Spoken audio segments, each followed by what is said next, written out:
Breaking news చూస్తున్నాం. కృష్ణా జిల్లా పెనుగొంచిపురంలో భారీ చిట్టీల మోసం వెలుగు చూస్తుంది.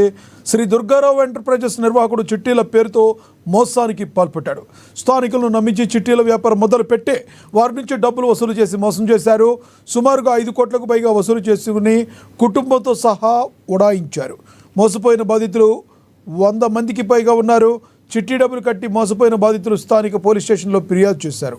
పోలీసుల విచారణ ప్రారంభించగా దుర్గారావు అతని కుటుంబం మొత్తం 5 రోజుల క్రితమే పెనుగొంచిపురంను విడిచి పరారైనట్లుగా గుర్తించారు. వారి ఇంటితో పాటు దుర్గారావు ఎంటర్ప్రైజెస్లోని సామాగ్రిని కూడా మొత్తం ఖాళీ చేసినట్లుగా పోలీసులు గుర్తించారు. పోలీసులు ప్రస్తుతం దుర్గారావు అతని కుటుంబ సభ్యుల కోసం గాలింపు చర్యలు చేపట్టారు.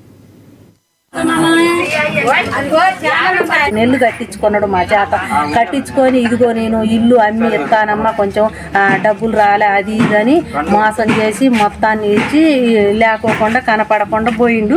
మరి ఏం చెయ్యాలి? ముసలోళ్ళ కాడ వయసు వాళ్ళ కాడ ఇవన్నీ కట్టించుకోండి. 7 రోజున పనులు లేవు, కూలి లేదు. ఆ డబ్బు అంతా కూడా చీటీ పాటలు కట్టిన డబ్బులు కూడా నేను ఇస్తాల వ్యాపారం నింపని మాయ చేసి మమ్మల్ని ఇట్ట చేసి నమ్మించి కాని రాకుండా పోయిండు. మరి మేము ఏం చేయాలో మాకు అర్థం కావట్లేదు. ఈ నవాపేట మీద 2 కోట్లు డబ్బులు కూడా దోసుకొని పోయిండు. అందరూ అల్లాడిపోతున్నారు జనం అంతా. మరి ముసలమ్మ ఉంది ఇక్కడ, ఒక ముసలమ్మ కాళ్ళీసిన ముసలమ్మ కూడా పింఛన్ డబ్బులు దాచుకున్నవి కూడా కనీసం నేను ఇస్తాలే అమ్మని మాయ చేసి తీసుకొని పోయిండు ఆమె దగ్గర.